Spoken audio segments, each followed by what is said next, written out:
मुंबईमध्ये कालपासून चर्चेत असलेली बातमी। मुंबईतले प्रसिद्ध हिरे व्यापाऱ्याच्या हत्या प्रकरणाला आता नवीन वळण लागलेलं आहे। राजेश्वर उदानी यांच्या हत्येच्या कटात मंत्री प्रकाश मेहता यांच्या माजी सचिवाला अटक करण्यात आली आणि शिवाय या व्यतिरिक्त यामध्ये प्रसिद्ध टीव्ही अभिनेत्री डेबोलिना भट्टाचार्यालाही पोलिसांनी ताब्यात घेतलंय। त्यामुळे एकच खळबळ उडाली आहे। हिरे व्यापाऱ्याच्या हत्येला धक्कादायक वळण। टीव्ही अभिनेत्री गोपी बहू पोलिसांच्या ताब्यात। अभिनेत्री देबोलिना भट्टाचार्याची कसून चौकशी।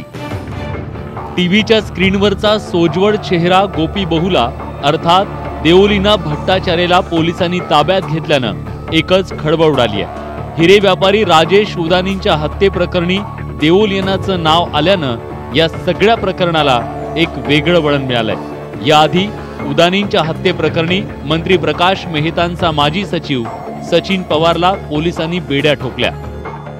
पवार हा 2011-12 मध्ये महानगरपालिकाची निवडणुकीत तिकीट मिळाली नाही म्हणून तो अपक्ष लढला।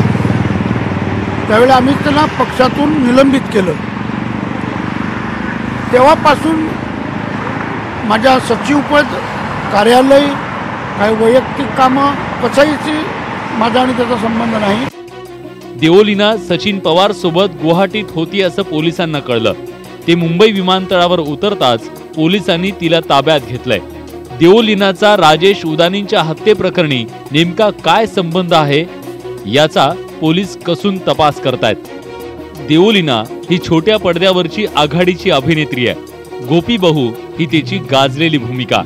सवारे सबके सपने प्रीतो या मालिकेतून तिनं छोट्या पडद्यावर पदार्पण केलं। साथ निभाना साथिया या मालिकेमुळे ती घराघरात पोहोचली। डान्स इंडिया डान्स 2 मध्ये तिनं सहभाग घेऊन आपल्या डान्सची झलक दाखवली। लवलीन कौर, विशाल सिंग या कलाकारांसोबत झालेला तिचा वादही चर्चेत राहिला। लाल इश्क या मालिकेतही तिची भूमिका लक्षवेधी होती। छोट्या पडद्यावरच्या अशा या लोकप्रिय अभिनेत्रीसोबत आणखी एका अभिनेत्रीचं नाव चौकशीच्या फेऱ्यात अडकण्याची शक्यता आहे। शिवाय पोलिसांनी उदानींच्या हत्याकांड प्रकरणी 10 ते 12 बारबालांची चौकशी केल्याचं देखील कळतंय। ग्लॅमरच्या दुनियेतील मोठे चेहरे आणि राजकीय कार्यकर्त्याचा थेट संबंध समोर आल्यानं झगमगत्या दुनियेची काळी बाजू पुन्हा एकदा समोर आली आहे। मनोज कुलकर्णीसह bureau report, news 18 Lokmat, Mumbai.